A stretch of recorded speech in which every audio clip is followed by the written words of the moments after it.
Salut, c'est Cyril de Web de Fou, j'espère que tu vas bien. Aujourd'hui on se retrouve pour un nouveau podcast pour voir ensemble comment créer du contenu sans montrer son visage et surtout, est-ce que même si on fait ça, est-ce que ça marche? Je veux dire, est-ce que ça sert à quelque chose de pas montrer sa tête sur YouTube, de pas mettre sa voix et tout? Comment est-ce qu'on fait? Mais est-ce que vraiment ça a du sens? Est-ce que ça marche? Tu vois, c'est une question.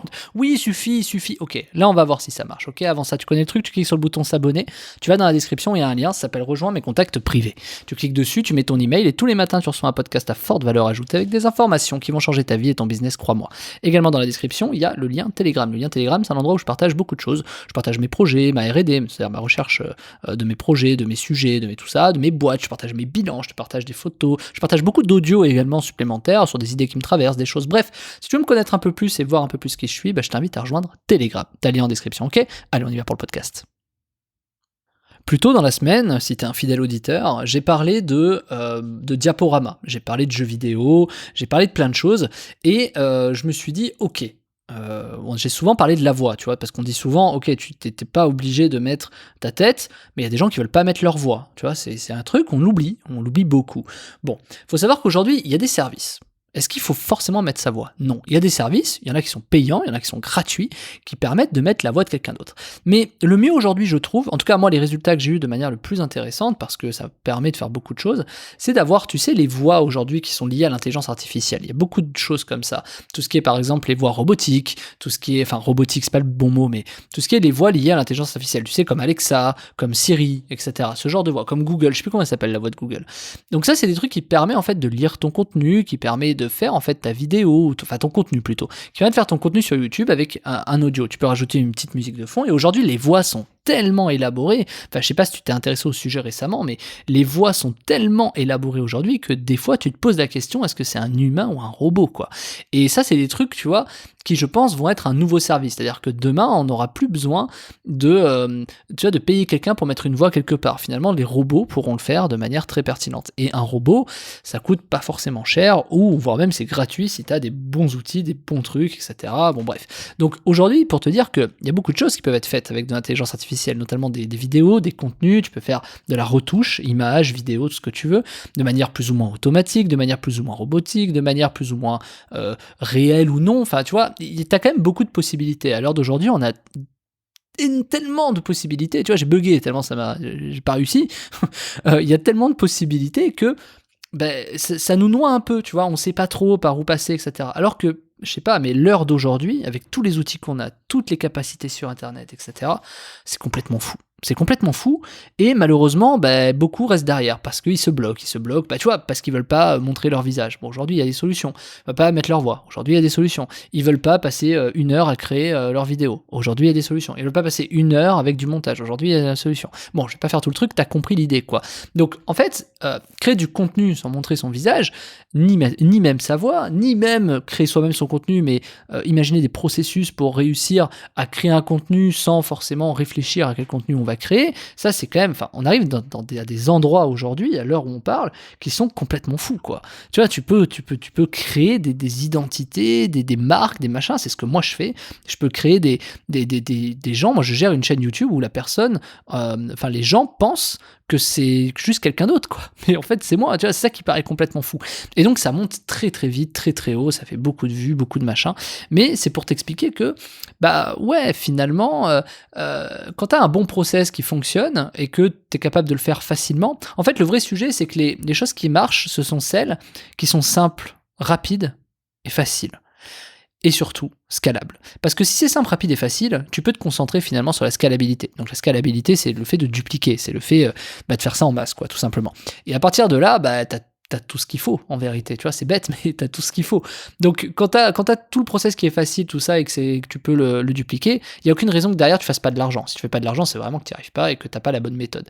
Mais aujourd'hui, YouTube a réussi à simplifier ça en disant, ok, c'est pas grave, même si t'es pas bon, tu peux te rémunérer sur les publicités parce que les gens vont voir les vues de ta vidéo. Donc finalement, c'est très intéressant, tu vois, de se dire que créer du contenu aujourd'hui, c'est extrêmement facile. Maintenant, t'as tout ça. Le sujet, c'est d'accord, mais est-ce que ça marche? Ok, on parle de robots, on parle de machins, on parle de trucs, etc. Est-ce que ça marche? C'est quoi les stats?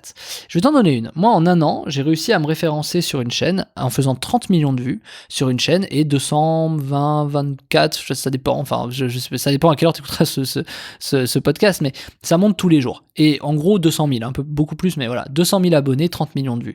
Alors, tu peux dire que c'est pas énorme. Tu peux dire, ok, 30 millions de vues, ça représente peut-être que 1% d'abonnés finalement, etc., etc. Oui, parce qu'après, les vues, ce sont des abonnés qui re-regardent, tu vois, tu gagnes un peu moins d'abonnés, etc. Mais ça donne quand même un espace, en un an, tu peux faire 30 millions de vues. Je te laisse faire 30 millions de vues divisé par 1000 pour trouver le nombre de fois que j'ai gagné, et tu multiplies par 4 euros. Ou alors tu fais 30 millions x 4 divisé par 1000, peu importe. En tout cas, tu vas savoir combien j'ai gagné à peu près. Sachant que c'est faux, parce que la moyenne, je suis plus à 5,5, c'est-à-dire 5,5, je suis pas à 4. Mais je pars du principe que c'est 4. Et évidemment, la monétisation ne s'active pas le premier mois. Ça s'active au bout de quand tu as fait tes 4 000 heures de visionnage et tes 1000 abonnés. Quand même, il y a des techniques pour ça, mais voilà.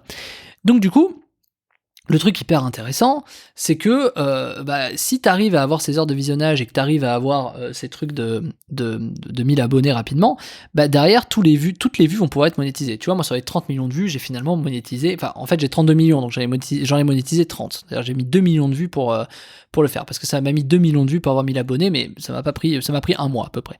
Et donc, du coup, à partir de là, j'ai pu monétiser 30 millions de vues. Et ces 30 millions de vues, finalement, voilà, ça fait quand même quelques dizaines de milliers d'euros par an, quoi, hein. Je te le cache pas. Et ce qui est très intéressant, c'est que c'est passif. C'est-à-dire que du coup, je continue au moment où je parle à gagner de l'argent parce qu'il y a des mecs qui regardent des vidéos, quoi. Et donc c'est bête, mais ça fonctionne. En plus, je récupère des emails, je récupère des trucs. Alors c'est pas les mails les plus qualitatifs de la terre, c'est pas des mails que je monétiserai sur Web de Fou, c'est pas pour Web de Fou que je les récupère, c'est pour faire de l'affiliation derrière, etc., qui est lié à la thématique de la chaîne. Mais finalement, c'est des fonctionnements qui, tu vois, en un an, tu te positionnes, c'est déjà hyper rentable, hein. On prend à peu près 80 000 euros par an juste sur ça, et c'est quand même très bien. Donc, après, je veux pas te mettre ces chiffres-là en disant, tu vas faire toi aussi 6-7 000 euros par mois en machin. Tu vois, d'ici un an, je peux pas te le promettre parce qu'il va falloir que il y a un facteur en fait de positionnement qui est important, qu'il va falloir que tu comprennes, etc. Mais en tout cas, c'est l'objectif, si tu veux, c'est l'objectif que tu dois viser. Et ce qui est très intéressant, c'est que non seulement nous on se rémunère sur les publicités des vidéos, etc. Mais donc du coup, l'idée c'est aussi que on n'est pas trop à gérer de contenu. C'est-à-dire que tu vois, moi aujourd'hui là, il y a du contenu qui est en train d'être créé, et je fais rien, tu vois. Et ça, c'est plutôt le truc le plus pertinent. En gros, si tu veux, le système, c'est de déléguer ta création de contenu, ou en tout cas de l'automatiser, de faire un truc intéressant sur le sujet pour que tu puisses derrière tout simplement réussir à scaler, à savoir donc dupliquer le nombre de chaînes que tu peux avoir, dupliquer le nombre de capacités, de thèmes, de possibilités, pour qu'à la fin t'es crème. C'est-à-dire que je sais pas, sur 10 chaînes, t'en gardes 2 ou 3, et allez, c'est parti, tu recommences, t'en fais 7 nouvelles jusqu'à ce que t'aies des chaînes qui fonctionnent. Et ça prend pas de temps, c'est pour ça que le but c'est que tu fasses ça en un minimum de temps. En gros, tu vas passer plus de temps à créer ta nouvelle chaîne que à créer du contenu, tu vois. Donc ça, c'est vraiment le truc pertinent. Après, ce qu'il faut garder en tête, c'est que tu peux avoir des flops, c'est-à-dire que il faut pas lancer une chaîne et croiser les doigts, tu vois, c'est pas un truc qui fonctionne. Quand bien même ta position fonctionne très bien, c'est-à-dire le positionnement et la stratégie fonctionnent quasiment à coup sûr à chaque fois, et je dis ça vraiment parce que moi je suis très pessimiste comme garçon, je me dis on sait jamais, des fois tu peux te planter. Moi personnellement, j'ai fait ce test 8 fois, et ça a marché 8 fois sur 8. Mais j'estime que parce que moi je maîtrise, que j'ai une expérience, que j'ai un ressenti, etc. Donc je vais partir du principe que toi tu peux te planter, que tu peux en gros te louper. Mais tu peux être certain que sur 2 fois tu vas y arriver, tu vois. Donc finalement, tu peux pas vraiment te louper avec le système. La formation est très bonne pour t'apprendre ça. D'ailleurs, la formation de la semaine, qui s'appelle Hack YouTube, passer de 0 à 10 000 vues par jour en 7 jours, elle est faite pour ça. Et l'idée, c'est de savoir si à la fin ça marche. J'ai envie de te dire oui. Finalement, nous, on a réussi à faire 30 millions de vues sur une chaîne en un an. C'était la première chaîne qu'on a lancée avec ce système. On a lancé bien d'autres derrière. Et aujourd'hui, elles sont encore en train de se référencer. Elles se référencent toutes, en fait. Donc, c'est ce qui nous permet aujourd'hui d'avoir plus ou moins une certitude. Et quand tu cumules, je sais pas, 10 chaînes qui font 8000 balles par mois, tu vois, tout de suite, ça devient très intéressant. Et ce qui est surtout intéressant, c'est que tu puisses très rapidement pouvoir mettre ça en place. Ça veut pas dire que dans un mois tu vas faire 8000 balles, ça veut juste dire que dans un mois tu vas peut-être faire 600, peut-être 200, mais je veux dire dans tous les cas tu peux que gagner de l'argent si tu suis la méthode. Moi je te montre dans la méthode de la semaine que je suis parti de zéro, qu'est-ce que j'ai posté, où est-ce que je l'ai fait, comment j'ai fait, je te montre même, j'ai une partie dédiée à mon raisonnement, c'est-à-dire comment je suis arrivé à trouver ce raisonnement-là, pourquoi, je te le fais même dans 10 thématiques dans la formation, tu vas voir, je te fais beaucoup d'exemples dans la formation. formation pour te montrer que sur n'importe quelle thématique, je peux me positionner. Et c'est ça que j'essaie de t'apprendre, c'est que demain, tu dois être autonome pour te positionner sur n'importe quelle thématique.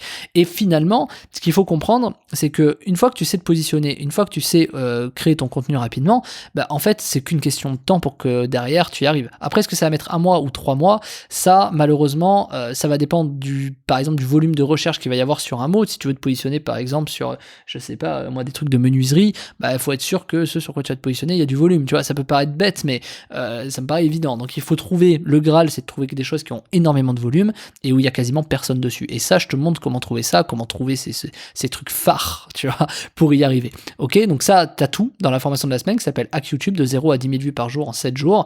Le lien est dans la description si tu veux accéder à cette formation, bah, pour passer de 0 à 10 000 vues en 7 jours, pouvoir créer du contenu très très rapidement, pouvoir te positionner sur des trucs, voilà, trouver les stratégies qui vont te permettre de monter très rapidement en volume journalier pour pouvoir créer du revenu passif. 10 000 vues en 7 jours, alors dans 7 jours, tu n'auras pas activé la monétisation pour faire de l'argent, peut-être d'ici 3 semaines ou 1 mois, mais 10 000 vues par jour, c'est quand même pas mal. Si tu gagnes 4 € pour 1000 vues, tu vas gagner 40 balles, c'est quasiment un SMIC, tu vois. Donc ça peut aller très très vite, tu vois, et sans vraiment te prendre la tête, c'est ça qui est bien. Donc finalement, tu vas pouvoir te concentrer à tester plein de thématiques, trouver celle qui te convient pour pouvoir te positionner, celle qui fera le plus de vues, le plus de machin, qui va te permettre tout simplement de générer de l'argent de manière passif. Et ça, c'est bien. Enfin, oui, passif, voilà. Donc, tu as le lien en description. Je te laisse cliquer dessus. Ça s'appelle Hack YouTube de 0 à 10 000 vues par jour en 7 jours. Tu arrives sur la page, hein, tu vas cliquer, tu vas arriver sur une page de commande, tu mets toutes les informations, tu cliques sur accéder à la formation. Et bienvenue. Bienvenue dans cette nouvelle paire de lunettes que tu vas avoir du web. Bienvenue dans ce nouvel état d'esprit que tu vas avoir d'ici quelques heures qui risque de radicalement changer ta vision du web d'ici demain. Ok ? Allez, je te dis à tout de suite dans la formation. Le lien est en description.